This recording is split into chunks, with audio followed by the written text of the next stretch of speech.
Welcome to the Podcast That Rocked, weekly podcast that talks about news in the world of rock, metal, alternative, and everything in between. My name is Luke. My name is Alex. And hopefully we have improved audio this week.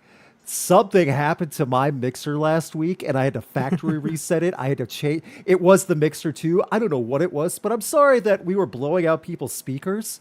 Again, don't know what caused it, but hopefully it's fixed. We were gearing up for May the 4th. We were like... that's it. Yeah, stop my crippling asthma. Both of us. We were both channeling our Darth Vader. It's fine. Yeah. So, thank you all so much. Thank you for the super chats so far. We will get to all the super chats read tonight because there's a decent amount of positive news that happened this week, which is always nice to see. If we hit 50 likes, we'll play at least one round of Festival Rock or Flop, where we book random festivals, random being the key word. And like the last couple of weeks, the more random they've gotten, it's kind of nice. It's kind of nice that the system continues to work that way. It's fun. Work is the key description for that as well.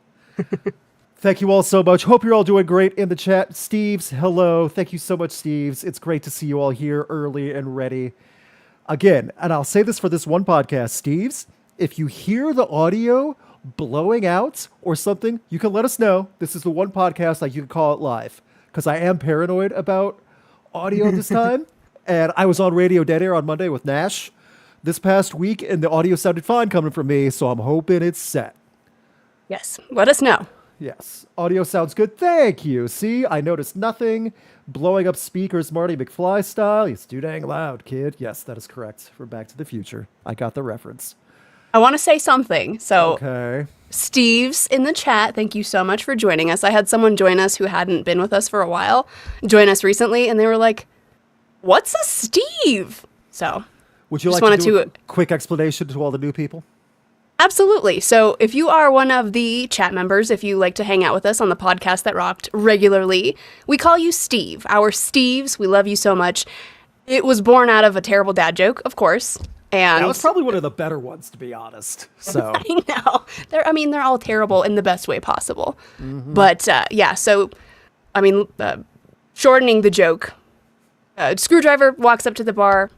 Guy looks at him and says, "Oh, did you know there's a drink named after you?" And he's all, "What?" "There's a drink called Steve," and voila, the Steves were born. Oh, that's not the rim shot. Dang it. Dang it. Steves. There, I made it That work. was so... Man, I dropped the ball on adding the exclamation mark on that one.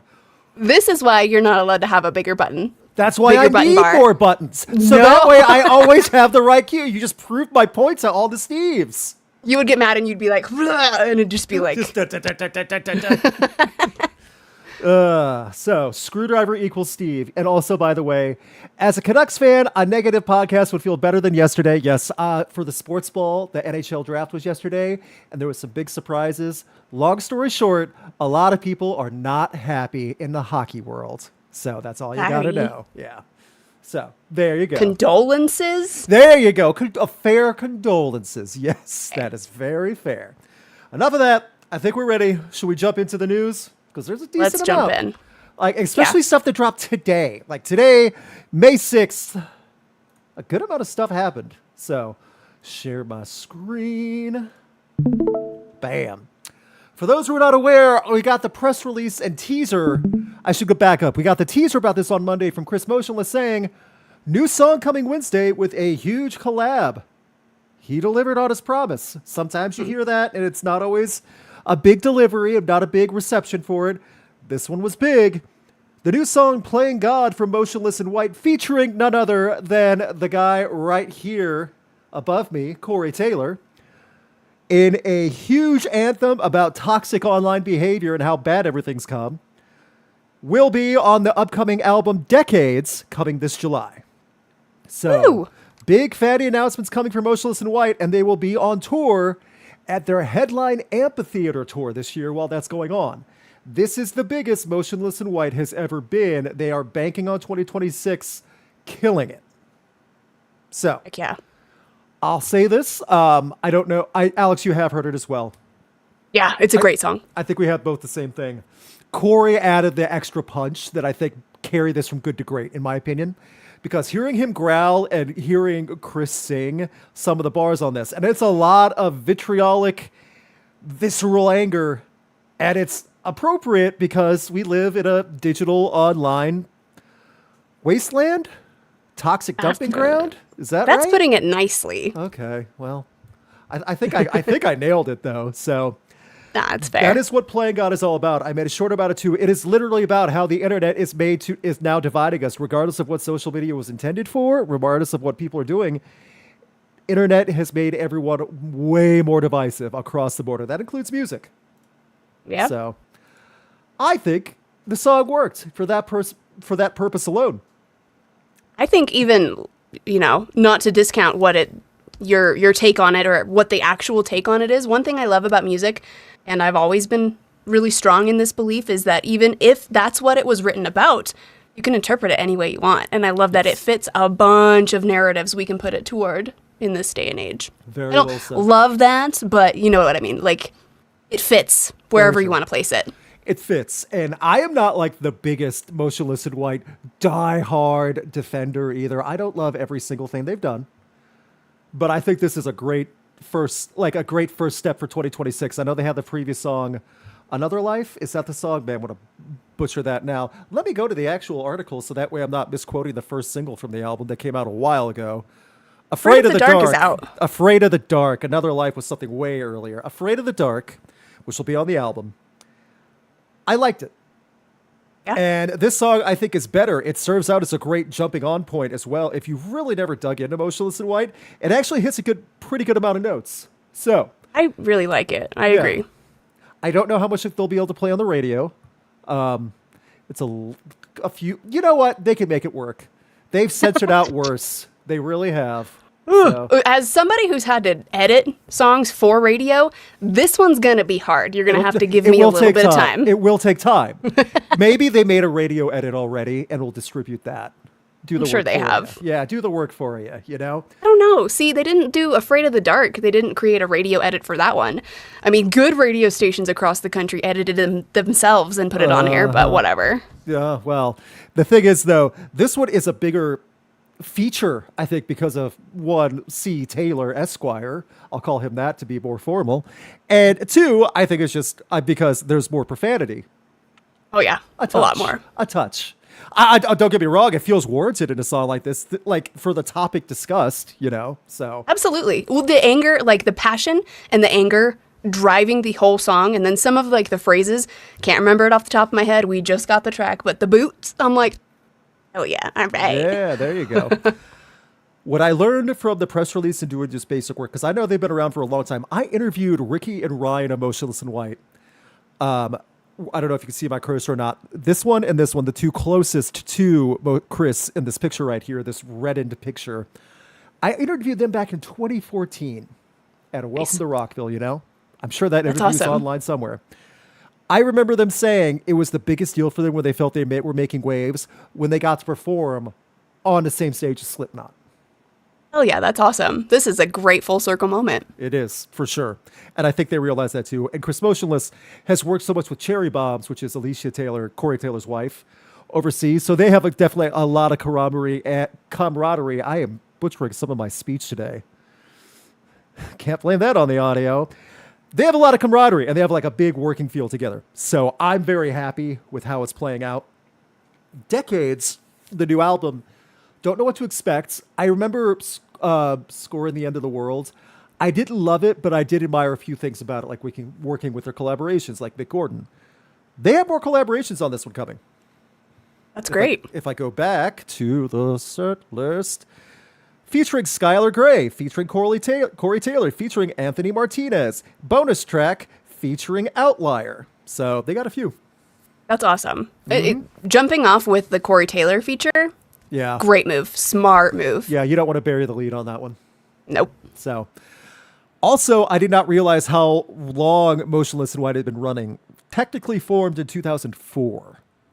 Damn, I didn't know that either. I saw them open for In This Moment at a tiny, tiny little club. 2013?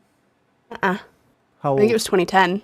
Really? Because that's the first time I saw them was 2013 with In This Moment as well. So It was either this was pre-blood in this moment. before the it lineup was change. Gotcha.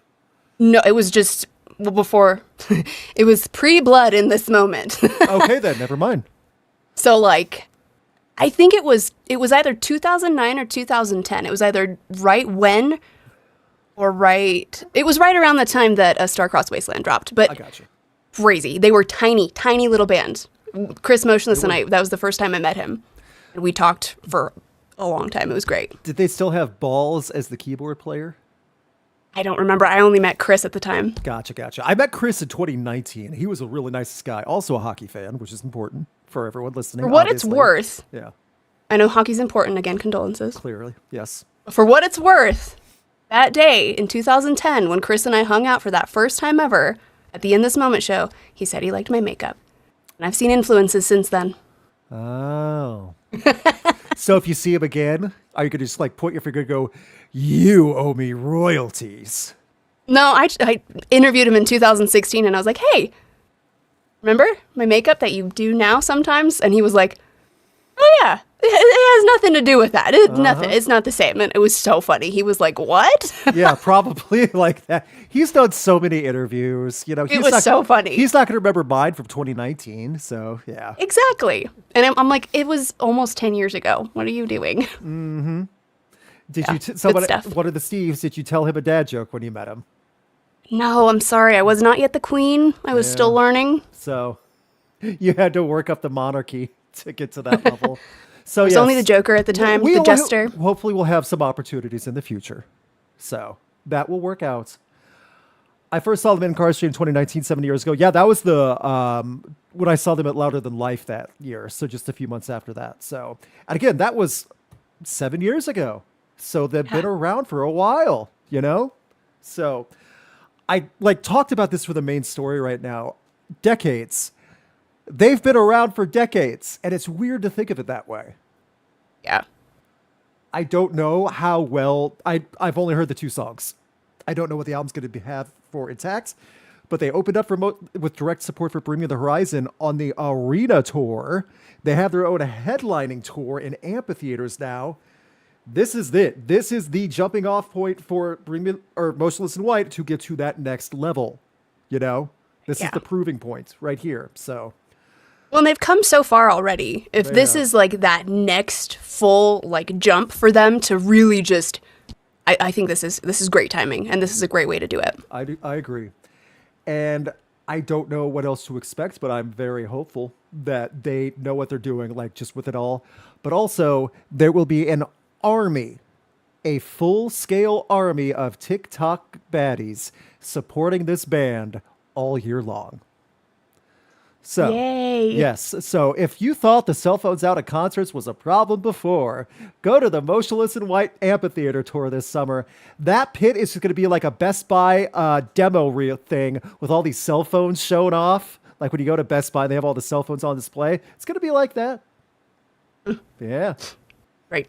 I'm just saying, it's not gonna be your typical pit. It's gonna be people with their back towards the stage so they get a selfie and they have like Chris Motionless behind them. You know, Dude, man, after Sick New World, seeing so much of that, I was like, man, ugh. I mean, you see it at every show you go to, but when you're at this massive event or like this massive stadium tour for Motionless in White, it just bugs the snot out of me. Like, you took someone's seat who would have actually watched the show.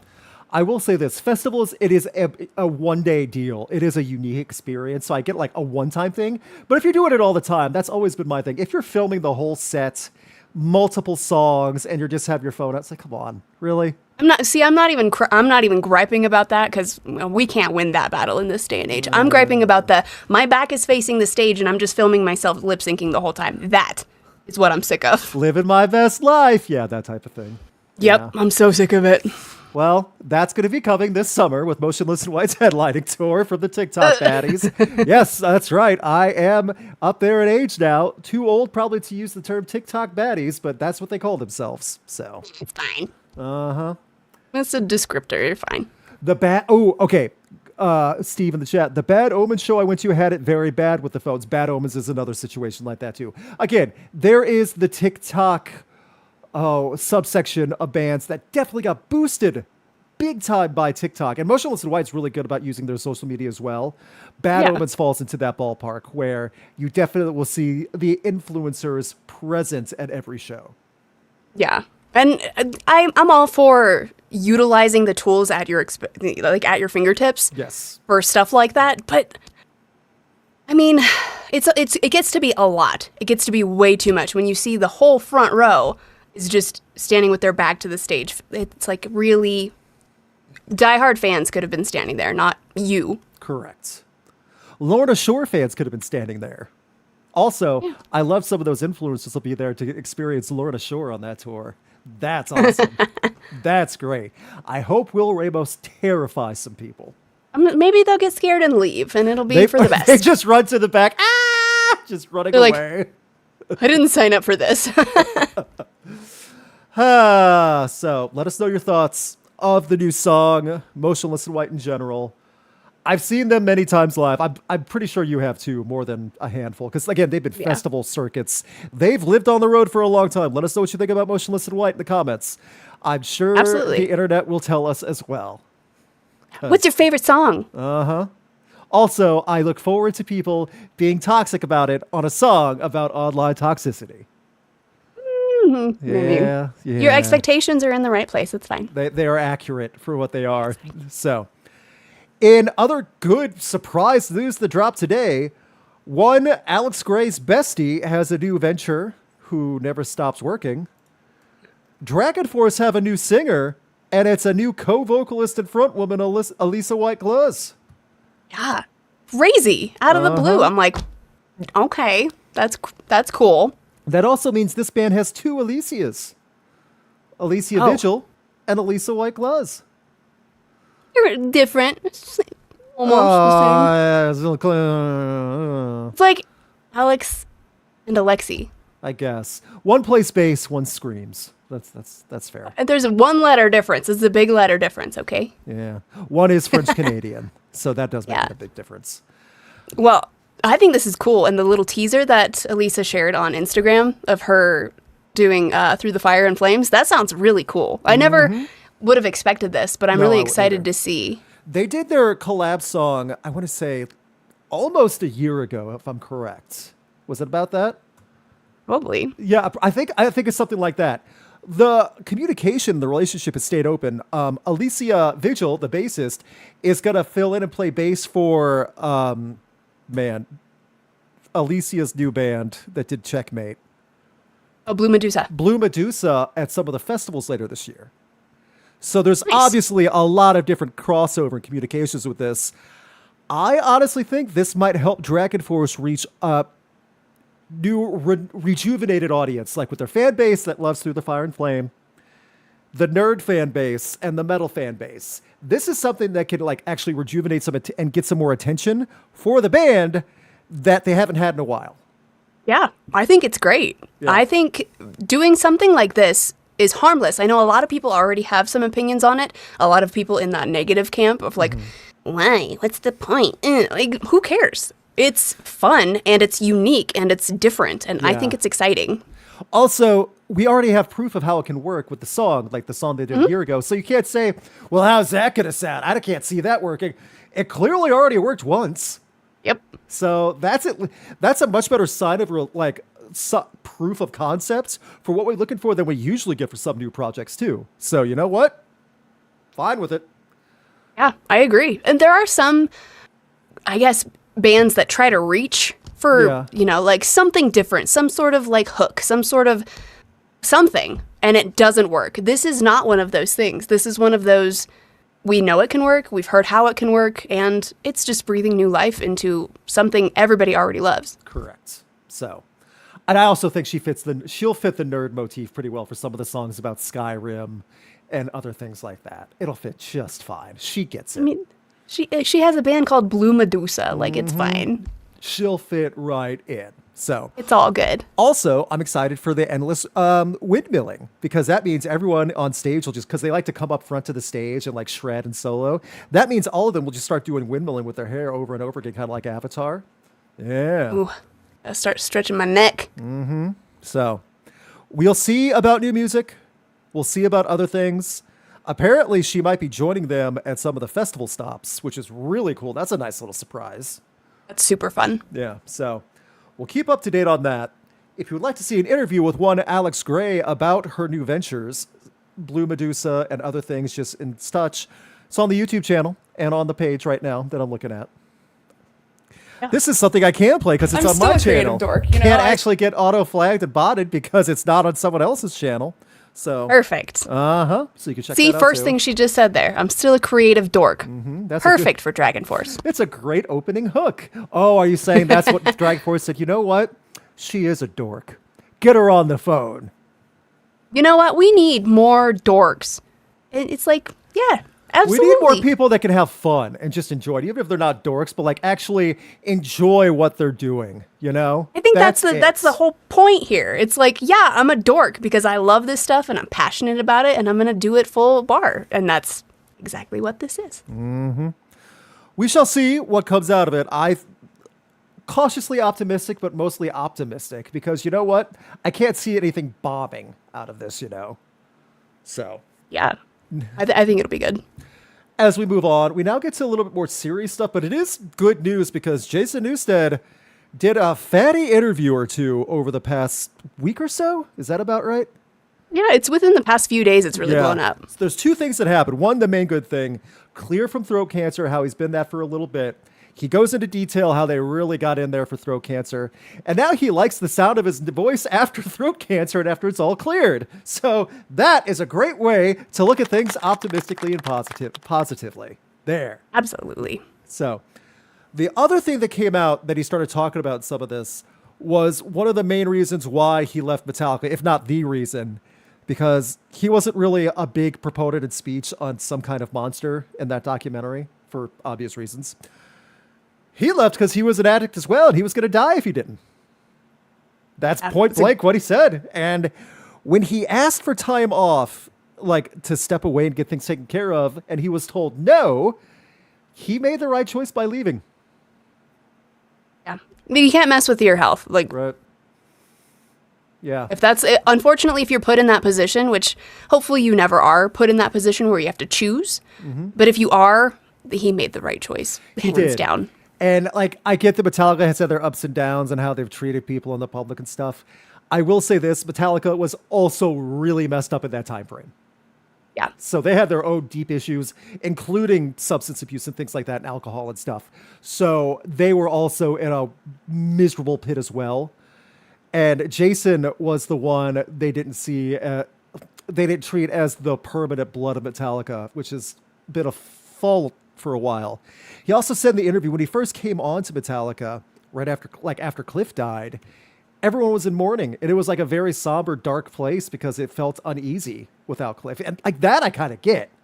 Yeah. Does that excuse the base treatment of And Justice for All? No. Absolutely not. And Lars is a moron, but still. So. And it was apparent too. And that's the thing that I think bothers me the most about it is they were clearly hazing the dude the whole time. Yeah. And also, man, that's a great point. When Jason or Lars is going, he left the band. It's like, do you blame him? I mean, yeah, you Really? can't.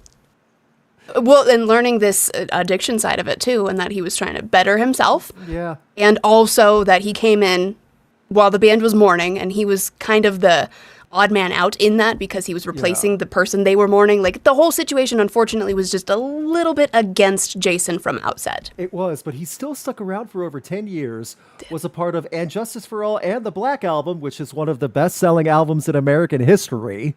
You know, he was a big part of the key moments of Metallica as well. So, you know.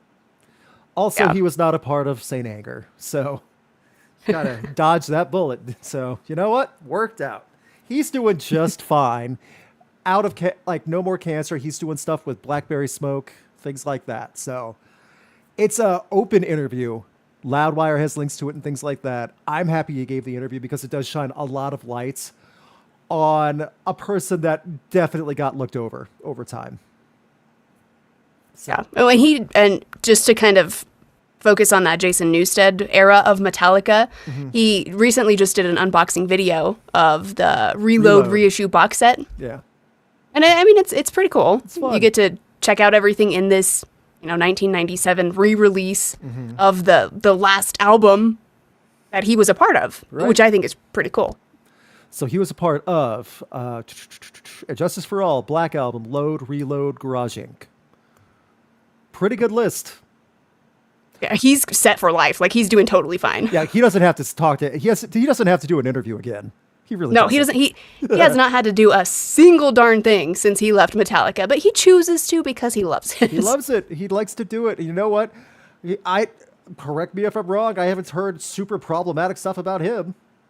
I mean, not really. This Not is that like I'm the aware biggest of. thing. Yeah. So, and this isn't even problematic on his side. Like, he's just owning up and No. trying to be open about things. So that's fine. Not even saying this is problematic. This is just the biggest thing we've heard from Jason Newsted in a long time. And it's like, hell yeah, dude. Thanks for sharing. Steve in the chat. That's a weird coincidental thing.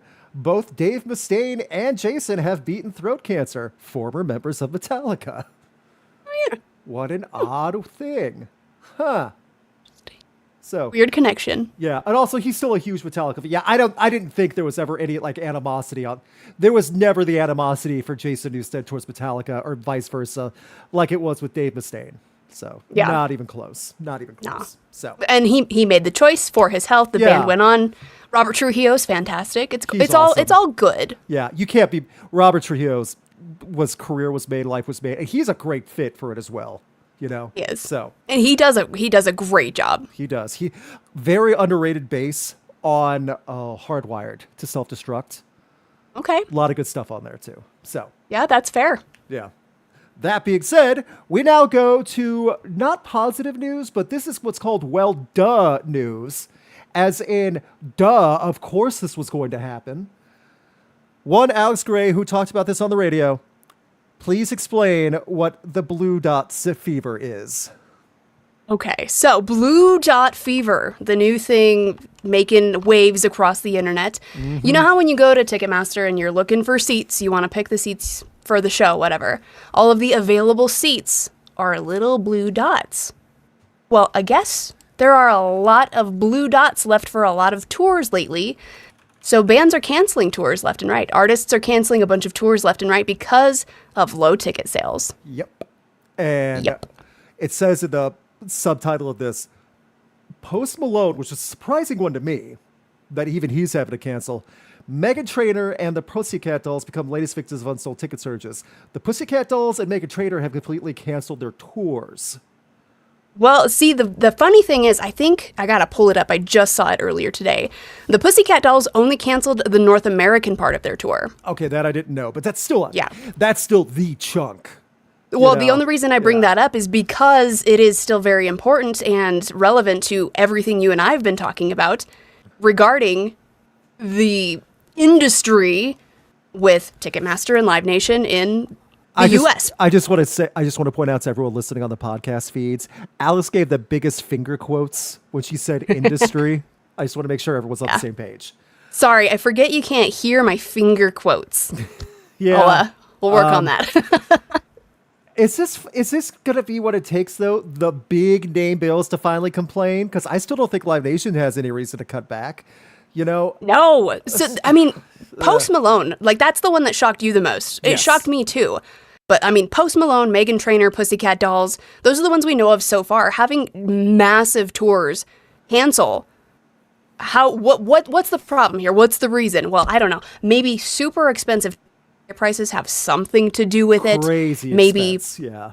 so expensive. It is ridiculous, and we've been talking about it. We know this. It is expensive to go to a show. Not only are ticket prices asinine these days, getting to the show and planning transit and stay if necessary, it's ridiculous. People can't afford it. No. And we've talked about it for a long time now. They're pricing out their fan base. They're pricing out their customers. Yes. And not only they're pricing out their customers, they're pricing out fans of each individual band. And they're really screwing over all the staff and people that want to work there because now shows are getting canceled and that cuts out on their pay. Yeah. And I mean, if this isn't like Everyone. a sign of the economy, what is? Okay. So we talked about Foo Fighters. We talk about Meghan Trainor and the Pussycat Dolls. Well, those aren't rock and metal bands. What do we care? Okay, let's bring it to something very comparable. Foo Fighters have a stadium tour coming up this summer, promoting the new album. They're doing it with Queens of the Stone Age. They're playing baseball stadiums. And that's Live Nation as well. Those are not easy to fill, okay? Baseball stadiums is a huge jump from even the arenas at that point for all the seats you can get out there and stuff. So, it's not going great for that either. Yeah. And see, that's one thing. So, okay, let's look at it from every angle we can, because that's what we like to do. We like to make sure we're getting it from every angle and we're not jumping in too far on one end of the pool. The issue now that we see, Post Malone, Meghan Trainor, Pussycat Dolls, okay, right now we're still free and clear in the rock and metal world. However, if this is just the beginning, it's not going to be good for any genre. Nope. And that's what I kind of see going on here is like, oh no, if this is the start of more to come, this is not going to be good. We already know it's not good. I don't want it to get worse. And that's the thing. What is the incentive for them to stop? After that bill that the current U.S. administration pushed saying the settlements to make sure stuff like this doesn't keep happening, what's their incentive to help out, you know? I know Live Nation is doing like these $30 ticket deals for amphitheater shows and things like that. Okay, you're doing these $30 tickets for for lawn seats and the general admission tickets. Okay, that feels like something. That also, but what Alex said, that does not alleviate parking, which most to all Live Nation venues require. And if there is no parking at some of these venues, you're paying a lot of money to walk or get to that venue.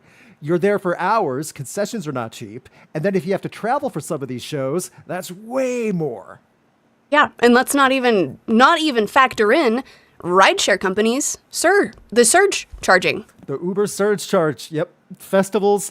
Uber loves them some festivals. Loves them. So. Yep. Concerts, festivals, anything. They know, oh, big event going on. We're going to triple, quadruple our prices. It's ridiculous. And so, of course, fans are getting priced out of live events. And so far in 2026, the average ticket price is $144.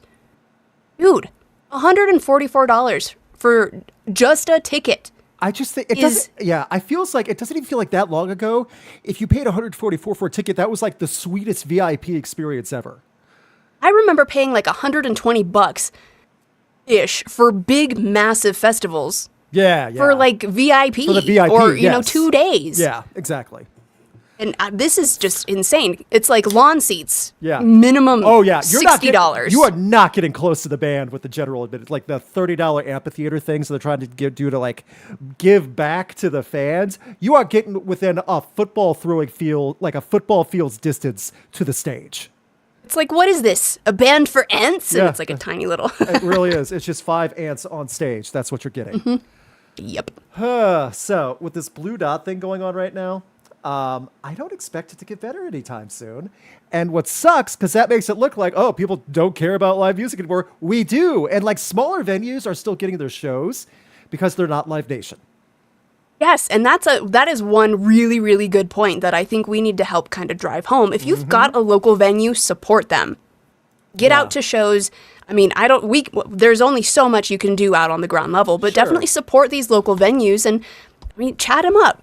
Yeah. Maybe more of these local venues can start booking. If you own a local venue, book bigger bands. Yes. They might be like, sweet, we don't have to do a merch cut for the venue? Okay. Yeah, it's insane, but we have to do something because there are too many fans that deserve to go to these shows that are getting priced out.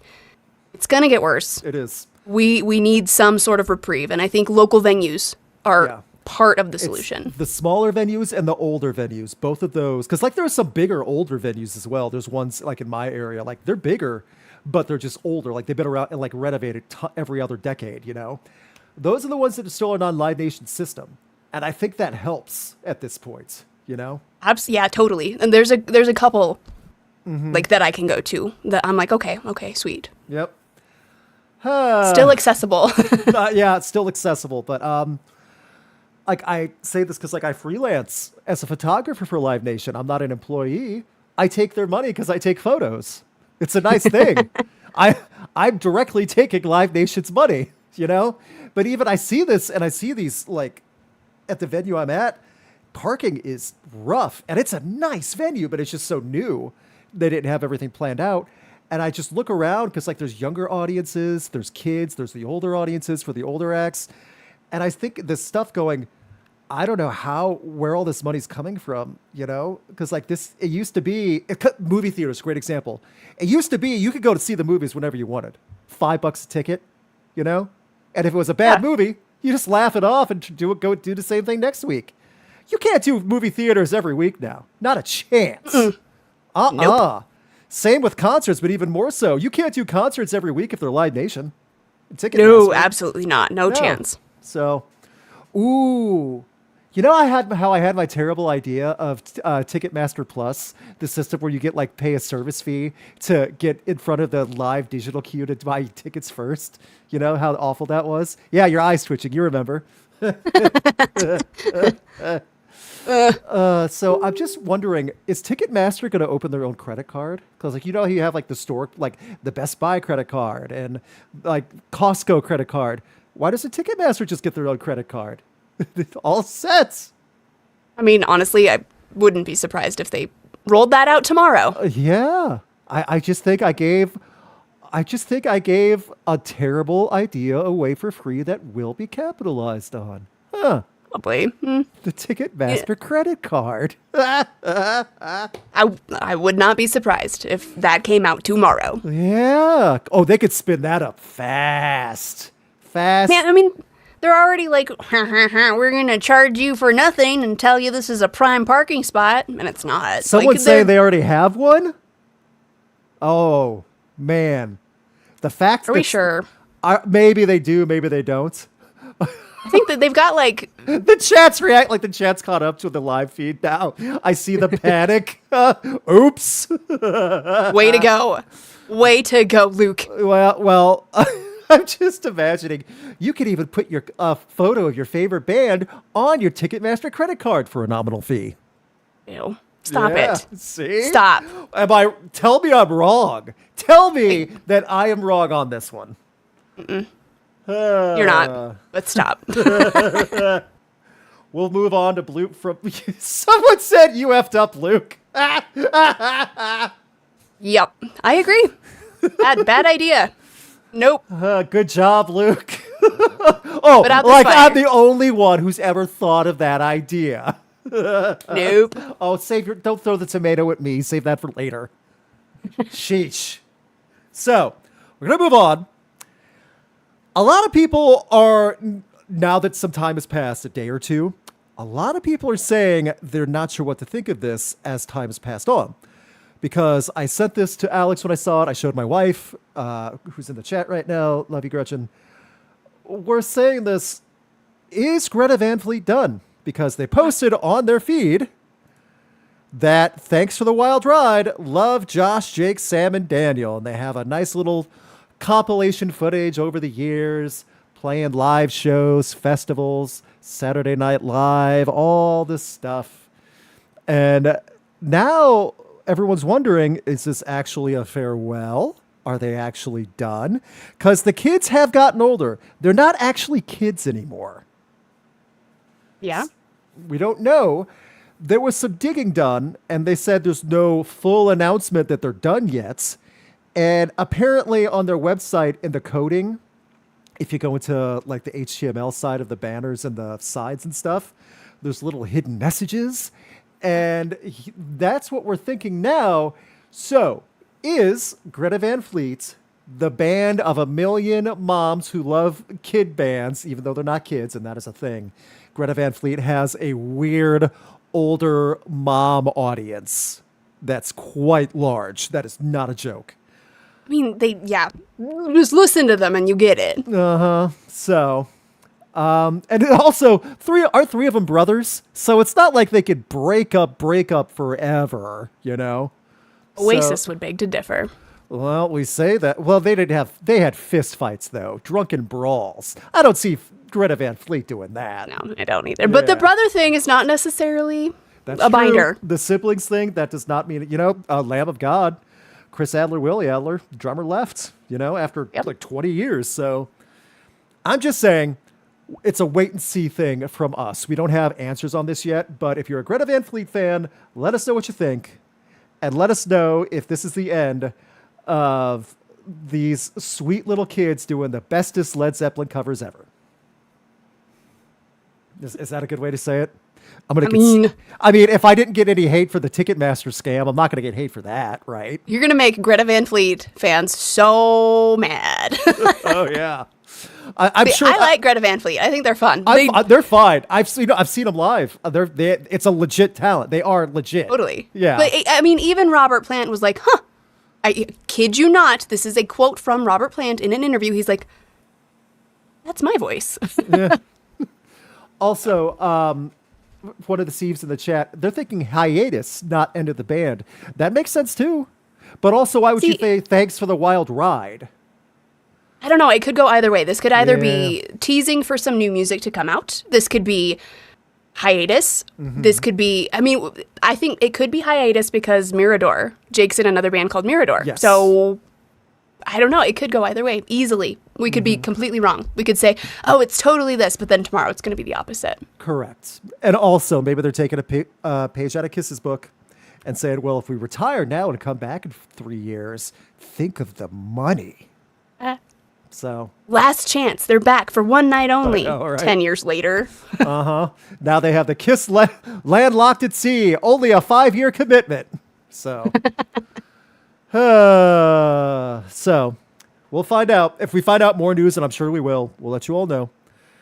As we move on, as we go back here, and that little video clip, the highlights, it's their pinned thing on Instagram right now. As we go on here, this is something I want to bring up now because it does hit a little bit close to home. If you're not familiar with the Metal Roundup, Metal Burb came and was a guest co-host a couple months back on his podcast, The Metal Roundup, with other YouTubers. They're having some issues with Sleep Token, and I'm surprised I haven't yet because it's not the band they're having issues with. Sleep Token's label and management in the UK and Europe, RCA, has done sweeping, massive takedowns of any Sleep Token reaction comments, like reaction content, Sleep Token music discussion, anything you can imagine, stricken from YouTube. They're doing super hard claims, blocked worldwide. Yeesh. And this is not the first time RCA has made Sleep Token look bad when Sleep Token hasn't done a thing wrong. This is the same people that tried to sue for a Sleep Token tattoo being placed. This is the same company that tried to make merch off of a Sleep Token photo that a photographer took without getting their permission first. This is the same RCA. So, yeah, this is a great example of a label, a major label, really screwing people over and in turn screwing the band over worse. And it sucks for the fans more than anything. They're like, oh, you're a fan of that band that keeps doing all that stuff? Yes. And it's like, it's not the band. It's not, and that's what really sucks. I will pin this latest video from the Metal Roundup. It's on podcast feeds, too. They had a guest host on it as well. These four breaking down their personal experiences because they've had personal videos like stricken and wiped and they had to fight to battle to get them back up. And they're just doing commentary and reaction stuff, and that's it. They're barely playing clips. So wild. Yeah, it's an extreme amount of control and trying to take down anything. By the way, their stuff was positive about Sleep Token. In some cases, overly positive. Yeah, you shouldn't do that. You should not go after the people saying nice things about you. Right? Like, what kind of weird world? No. Don't talk about them ever. I don't care how much you're telling people to buy our music. Don't say a word. What in the world kind of publicity scheme is this? That's weird. Yeah, like if someone said greedy, maybe? I don't even know if greed is the right word. It's control. It's obsessive control. And it feels like this feels like AI. They were like, hey, train this AI bot to do this, and it's going wild. That's what this YouTube sounds like, does. Yeah. That's what RCA was like. What do you mean beta test? Just launch it. Ooh. And now it's just like bing, bing, bing, bing, bing. Yep. Steve in the chat. It's going to affect those people doing guitar instrumental covers of Sleep Token. I didn't even think about that. There are tons of those. And that's their original stuff. When you think about Mafra, who did the amazing Doomed cover, Is she going to get taken down with a copyright strike?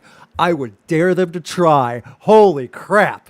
Would that be a fiasco? What about like that Drumeo collaboration? The two did? Yeah. Yeah, I mean, that's not on Sleep Token's channels. That's on Drumeo's. So is the AI going to go attack that too? Or is it like, because I know Warner has like, or used to at least, had dedicated people that would look online and like take videos down if like manual claims. Is RCA doing that with Sleep Token stuff? It just last week was the Sleep Token week, which first of all, you do it even for the positive stuff. I'm still not over that. But two, that's what you're spending your time and resources on? See, that's why I think it's a bot. Because I don't see them hiring new people to do that job in this day and age. That's true. That's true. Hey, Kevin Kellum in the chat. Thank you. Hey, Kevin. Yeah. Oh man. It just sucks because I'm sure they are using bots and trained programs because YouTube implements that system anyway. I mean, YouTube and Google have invested, I'm not kidding when I say probably over $1 billion in AI over the last few years. Oh yeah, And it's they're insane. going to use it. So, I mean, have you seen the price of SSDs? They've gone up like 5-fold. the price of RAM, which Yes, used to be the RAM cheap too. stuff. RAM used to be cheap. It was fine. Not anymore. So The AI boom is disgusting. it is. So it needs to be reeled in big time because this is just one example of how it can go wrong. You remember when like the AI boom was starting and like we were talking about the like we don't mind practical uses like in science and research and like detecting breast cancer and other or using it like to help with like spreadsheets and data. Like there's no artistic format to that. Well, now they're using it to screw over YouTubers and make bands look bad. Yeah. Horrible. But you know what? There is something good about Sleep Token that we can end on a very high note. Yes. Even in Arcadia, the instrumental out Friday. I don't have the image for it, but I saw that with the vinyl cover. I love when bands are doing this now. Powerwolf does the same thing, and that's kind of a cool thing for Sleep Token to do. Yeah, So I think it's neat. yeah, so Sleep Token's going to make a fat load of cash off those vinyl and like the online instrumental things, just like that. I have even in Arcadia on vinyl. I don't know if I'll get the instrumental on vinyl, but I'm definitely going to listen to it. Yeah, don't do a review on it. Oh, should I? I don't want to risk getting the channel ticket struck down. Exactly. Yeah, woof. Like and that's one less person on the album to get struck down with. Ugh. Like, hey, everybody, pick up the album, but make sure you don't talk about it online. Which is, again, odd way to advertise as online. It's literally free advertising and promotion when these people talk about your music. And it's good stuff. And when it's overly positive and they're encouraging people to go buy it, no, don't dare say our band's name online. What in the world? Yeah, it's weird. So that's that as we start getting ready to wrap things up. It wasn't like a tragic week or anything, and there were some positive things. It's just the week to week struggle of we can't afford to go to concerts, and AI are putting people out of jobs, and AI is being misused. So I think I summed up 2026 pretty good so far. So So far. yeah. So a couple things. We'll get to all the super chats. Number one, we're going to give Song of the Week to Motionless In White featuring Corey Taylor because it's a good delivery. I think it works great. Playing God, Song of the Week. Check it out if you haven't already. I'll make it in the pinned comment.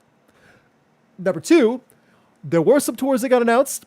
Alex, do you have your notes ready or should I go for upcoming albums? Yeah, I got you. Go for it. So one of the most exciting ones, Zakk Wylde presents Berserkus. This should be really cool. It's only 2 shows. Lamb of God, Black Label Society, Down, Suicidal Tendencies, Zach Sabbath, Dark Chapel, and then a bunch of other bands on select days of this 2-day little festival show thing. Super exciting. Check out Berserkus. Also, Under Oath just announced some new tour dates. Nice. Theory of a Dead Man announced, is it a co-headline or It's is a it just... co-headline with Seven Dust. I talked to my Yeah. wife about this. I don't love the comparison and combination of the two, but I do hope Seven Dust gets paid. I mean, fans are going to get a lot of bang for their buck because there are a ton of fans in the Theory camp. There are a ton of fans in the Seven Dust camp. So it's a good co-headline tour for that. The Theory fans will get exactly what they want. They'll get a lot of good bands. Seven Dust fans, you'll get to see your band too. Come on, you're not gonna you're gonna sing along to Bad Girlfriend. The heck I will. Don't do that. You're gonna be like, you're gonna be like, and I'll be Luke. I'm gonna be like, that man is 50-something years old on stage singing. Like, I saw you singing, Luke. So we've also got Clutch just announced some tour dates. AFI, that's going to be a great one. Luke and I saw the preview at Sick New World. That's going to be a great show. You have to catch.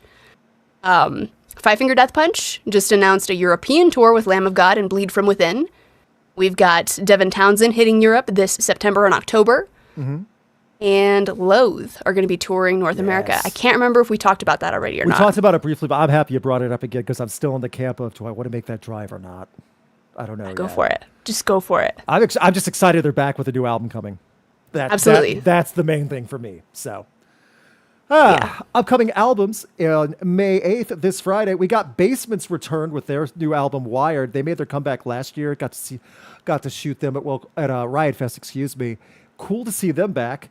Black Veil Brides, the return of Andy Black with the new album Vindicate. I have not heard 1 second of the singles, so let me know, fans, what you think about that. Social Distortion, their first album in over 10 years, Born to Kill, coming out this Friday. And War on Women with Time Under Tension. War on Women have been going on for quite a while. It's too a politically driven band. Let us know what you guys think, or if there's any other albums we missed. Hope you guys are doing well with that. We got some super chats. Let's go through those really quickly as I leave. Let me get the nice little thing there. Sorry, I'm just making sure I'm on the right page. From Ellie Yeats, I like how the Burning Heart collaboration that Dragonforce did with Alissa turned out to be foreshadowing this new era for them. Also, in a Corey Taylor voice impression, he goes, Ivan is a good dog. He's right over here sleeping. I don't want to do the growl and startle him. But yes, he is a good dog. Thank you, Ellie Yeats. From Laduzzi, just heard the new Motionless in White and saw the tweet from Chris. Can't argue the inspiration for the song. Other people, online people, are scum, except the Steves, of course. Steves. If I had the bigger sound effects box, I would push the aw, like the Full House moment. Aw, yeah. From Gothic Cat Girl, been a fan since high school and honestly so happy and proud to see where they are now, especially after meeting them twice, talking about Motionless in White. Yes, and they've worked. They've earned it. Whether you like Motionless in White or not, they have earned it. They've made the work.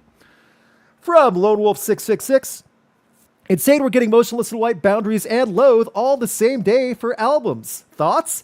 It's going to be a good day in July. What else is going to come? I know, right? Oh, there's still time to cram more in, guys. Get those album announcements out. We're going to start celebrating that. That'll be the Steve's New Year. Christmas in July. Right there. There you go. New Year's Steves. New Year's Steve. New Year's Steves. There you go. There's a graphic. We'll work on it. There's a graphic and there's something like New Year's Steves or something like that. Yeah. Also from Lone Wolf, they are releasing an instrumental version, Sleep Token, which is why they're apparently taking it down. Some of the shows, taking it down, Steve showed his copyright saying instrumental was used. Oh, okay. So they're saying that's why they were so aggressive last week. That still doesn't make sense, though. Why were they taking think pieces and talking and stuff like that to take down stuff that are instrumentals that are already used on the regular album? So if that was the excuse and reason why, that's awful. I'm going to become that meme guy about aliens, except AI. Also from Lone Wolf, Karma Jack, Static Dress, Point Noir, Say 6, Periphery albums all this month is wild. I am looking forward to that new Periphery album. It's been a while, and I did like Miss God. So, that being said, are we ready to try our hand and book some random chaotic festivals? Heck yeah, let's do it.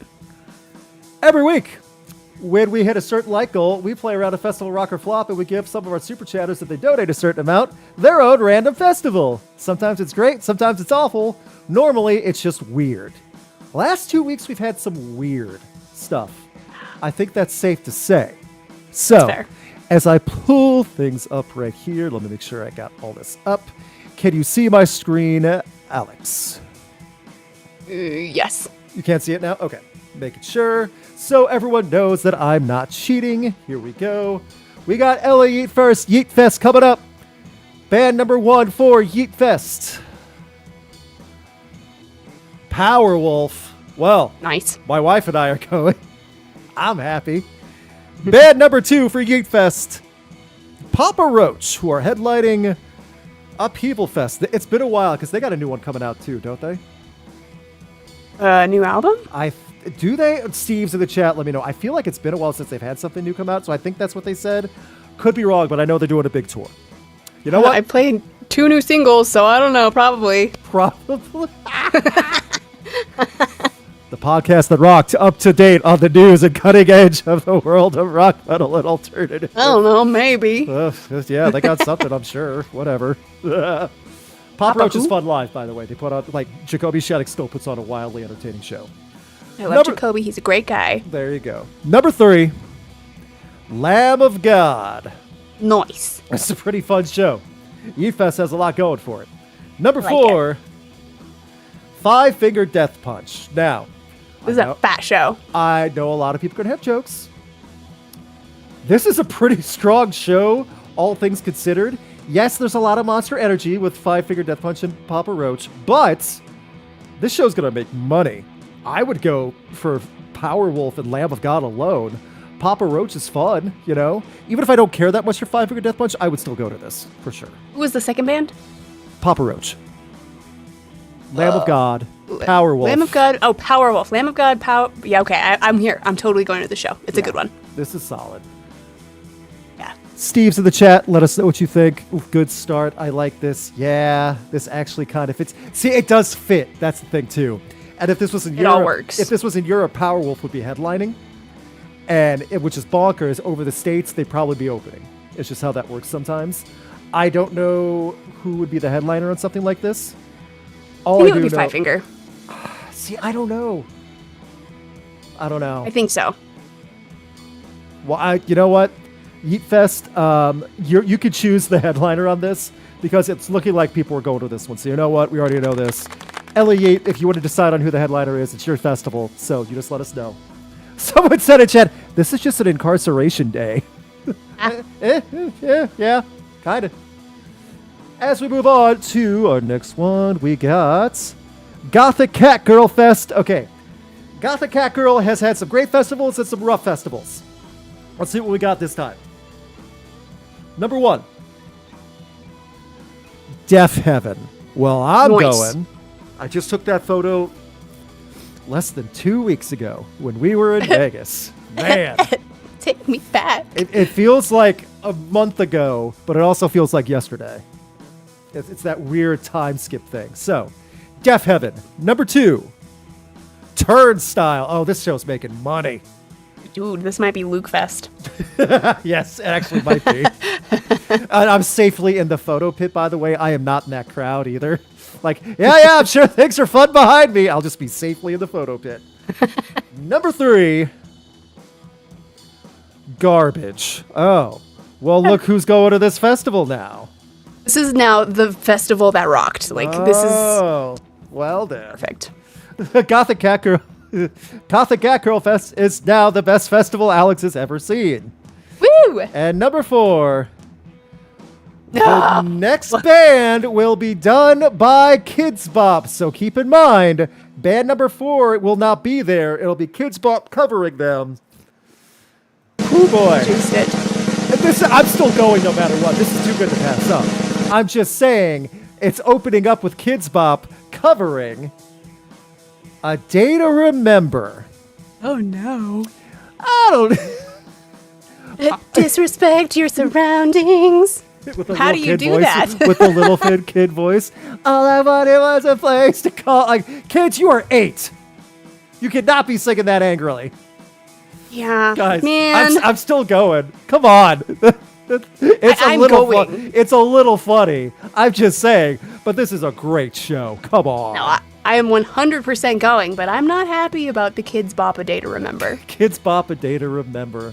Oh, there's worse, rougher songs too that they could sing. That are like FYM, FU money. It's like, yeah, that may not be appropriate for the kids, but you know what? get to see Death Heaven, Turnstile, and Garbage, I'll gladly sit through it and laugh. I will too, but the kids are definitely going to have to work on which songs are making the set list. Oh, yeah. Their managers will make sure to only do the ones and make sure to change out all the lyrics, too. We may have to proofread that list before they hit the stage. I'm waiting for chat to catch up. I don't know if there's a delay or not. I'm just going to say yes to this one because if you don't want to go, you don't have to go, but come on, this is fun. Honestly, there's been like a delay in chat all day for me, so I apologize. Oh, okay. So, Lone Wolf 666, you did enough super chats, you definitely get cut. So this is our third Lone Wolf Fest number 1. Oh, by the way, I think some people are saying Lamb of God headlines that one for the first one. Okay, whatever. Okay. Number 1 for Lone Wolf Fest, Corey Feldman. I just saw the bored, disgruntled look at an HR meeting that Alex gave. I thought that was the light just leaving my eyes. Number 2, Skillet. This is a weird show. Weird. Interesting.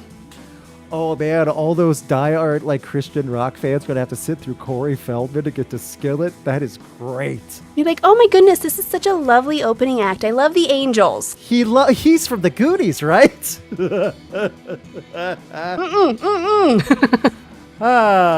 Number 3, Bad Omens. Boy, does this not mesh well at all. I'm singing some lyrics in my head that Skillet would get mad at me for. And number 4, the Smashing Pumpkins. Interesting. Inherently, I don't hate it by any means. You know? Normally, Corey Feldman would deter me completely, but in this case, I think I will go. Like, I could deal with Corey Feldman for the rest of this. I would go for the spectacle / I haven't seen Bad Omens live in years. And Smashing Pumpkins are fun to sing along with, you know? That's where I'm at. Bad Omens and Smashing Pumpkins saved this for me because I love Bad Omens and Smashing Pumpkins are really fun. Yeah, and see, have you seen Corey Feldman live? Have you? No. Yeah, see, you haven't, so you don't know. You don't want to know. Hey, I found out the hard way. Everyone else can find out the hard way too.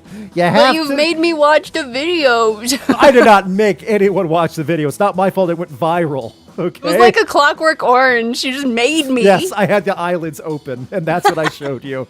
The first 60 seconds. I just want to point out again, and it's always worth pointing out, everyone, that clip that I posted online of Corey Feldman at Riot Fest, that was only the first 60 seconds of the show. It was a 30-minute set. Crazy. Yeah. Uh-huh. Yeah. Aren't you glad I'm not one of those people that records the whole thing? Thank you so much, everyone. I like Skillet. I'm out. Well, this is weird. What the F? We're making money because of Bad Omens. Yes, pass, no. Sorry, Bad Omens, I'll pass. Okay, I'll still go, but it's the weakest so far. Half yes, half no. I'm too busy for this one. I have to wash my hair. Hey, that's my excuse. Well, John from Skillet and Billy Corgan are going to be friendly to each other, I guess?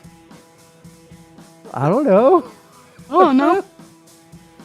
I see, there's a good amount of no's in the chats. That's the thing. I think it's kind of like that 50-50, but yeah. The negative of this debate are more outspoken. That's true. Upstevel Fest. Okay, Kevin Kellogg, there's a reason why you're a comedian. That was actually pretty funny. Instead of Upheaval It's a good Fest, name, though. I don't want to Upstevel use that on this one. No, this Kevin? is Lone Wolf's Fest. This is his fest, Lone Wolf for the super chat. I see. Yeah. Okay. Oh, the next one will be Upstevel Fest. That has to be used now. Love it. I'll say Done. yes to this one, and then we'll get going. Barely. We acknowledge that this is not the peak of what we've done. All right. Did we hear our light goal? Yes. Yeah, we did. Band number 1 for Upstevel Fest. Mastodon. We're cooking already. There we go. See? Everything's fine. Number 2. Guns N' Roses, but they're 45 minutes late, so Upsteeble Fest gets another band. Is a true fest. Yes. When Gretchen and I saw them in 2019, 45 minutes late is not an exaggeration. Same. I saw him at Power Trip. Yep, there you go. That was only 2 bands, and they were still Power late. Trip? What, wasn't it 4? It was Guns N' Roses, Metallica, Judas Priest, and Iron Maiden. So it was 2 nights. Yeah, you're right. It was 2 bands each night. There was only 2 bands one that day. Ugh, whatever. I think they were like an hour late. It was insane. So that was Guns N' Roses number 2. This festival's already making money, by the way. Number 3, the Pixies. Boy, does that... I don't know. The Guns N' Roses 80s and 90s fans might enjoy the Pixies. I can actually see that working a little bit. Maybe. They'll dig Mastodon's like a hard shift as well, but they'll still enjoy Mastodon.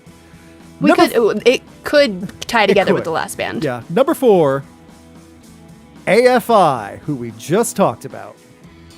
That doesn't really tie it together, but I'm not against it. Not against it, though, right? So that's what makes sense. Hang tight. We get one more band because, again, Guns N' Roses is 45 minutes late, and that's just what they do. Number 5, Beartooth. To everyone in chat, we are now going to have a discussion. Yes, we are going to do this again. Kevin, if you're in the chat, you can join on this as well. Does it look like the tiger's looking at you? And why does the tiger look like it's looking at you? Mm-hmm. Last time, we stopped the show because we just realized it on this old photo.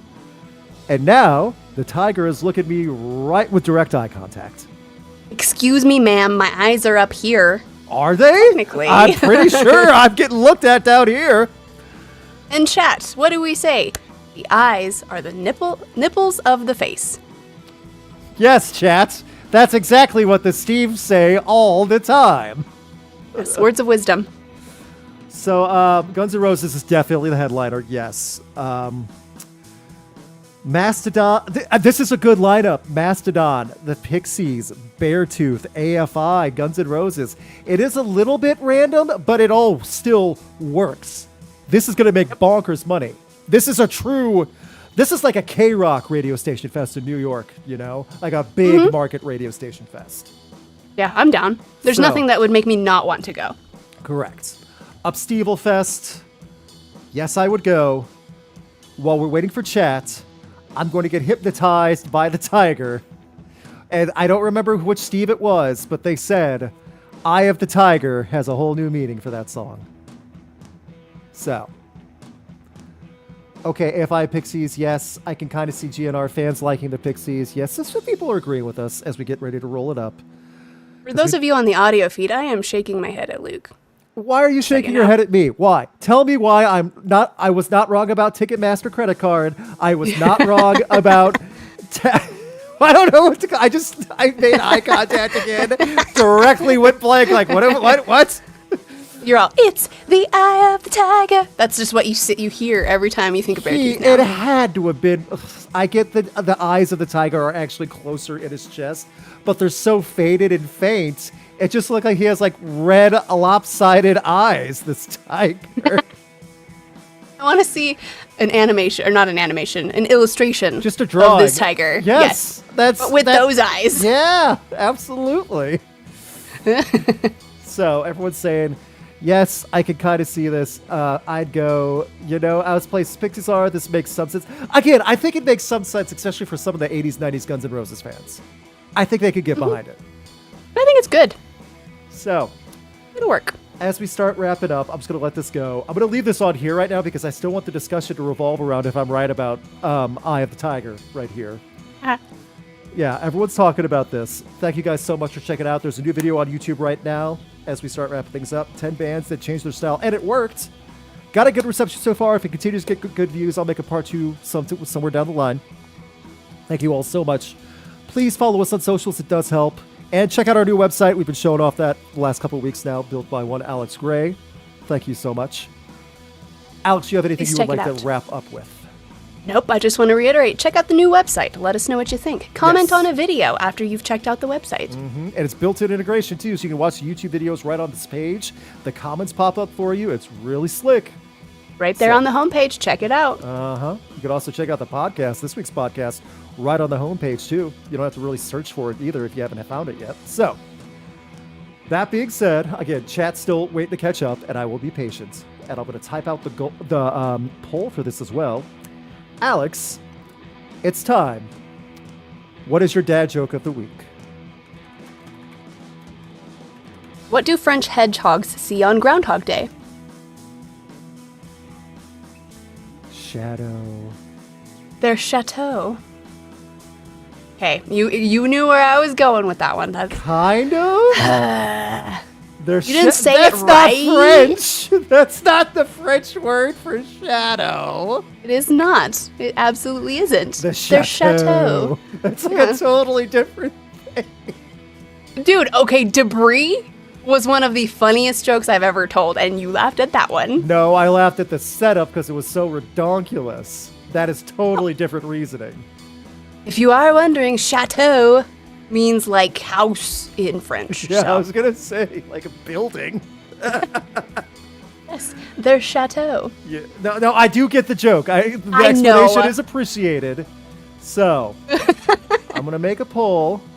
I get it. It makes sense. It is a joke. I cannot hate on this. Do It not was take just it a as play that. on sounds. I know. I was like, come on, debris I'm gonna landed have- so perfectly. Maybe chateau will too. The poll didn't even take. Lame. Something's going on with chat right now because it's Chat's super funky. delayed. Yeah. So I apologize, Steves. Let me refresh. I'll read some of your comments as we wrap things up. Keep looking at the eye of the tiger, everyone. Making sure I'm seeing the audio- hedgehogs. Yeah. Oh, the poll did take. Thank you. Keep voting, everyone. Croissants, baguettes, hedgehogs. Yeah. Gretchen thought it was cute. That does count. So you know what? I love hedgehogs. Keep throwing them at me. I'll take them. I scrolled up. People are doing the eye emote, tiger eye emote over and over again. Look at what you've done. Me? Look what he did. That's not my fault. You made eye contact first. I beg to differ. No, I did not. Also, I scrolled up again. My wife, Luke, please stop looking at his nipples. I'm trying. They started it. They did. What? It was a cute joke, though. Let's check the poll. I think you're going to get a thumbs up on this one. I'm pretty sure. So it was Yay. close. It was closer. 58% thumbs up. So you know what? There you go. Thank you. I'm going to wrap it up. Thank you guys so much for hanging out. Hopefully the audio was better. I know I was like moving my mouth around. I'm still trying to get to mixing and microphone placement this time because I had to change all that out. Hope you have a great week. We will see you next time on the Steve Cast because that's what this has turned into. Just a ridiculous chat room to react to stuff. Alex, say goodbye, everybody. Bye, everybody. There we go. See, it's all a nice, smooth transition to leave. Let me get the ending screen. Hopefully there's nothing else bonkers that happens in chat. Maybe that's for the best. Maybe it's best I don't check chat when they're at their most hostile. This podcast has had 100% more discussion of Caleb Shomo's nipples than I was expecting. Please give that as an official review. Yes, a 5-star review, please. Also, feel free to tell your friends and ask them. Use my picture. That's fine. I could not be the only one who has thought that. You're not trying hard, my wife. You're not trying hard enough because you keep talking about them. Ha ha ha. And they came up on Rock or Flop and they stared right at me. What am I supposed to do? Like, boom, 85-inch screen, Caleb Shomo nipples. Yes. It's a lion. Oh, that's not a lion. Ugh.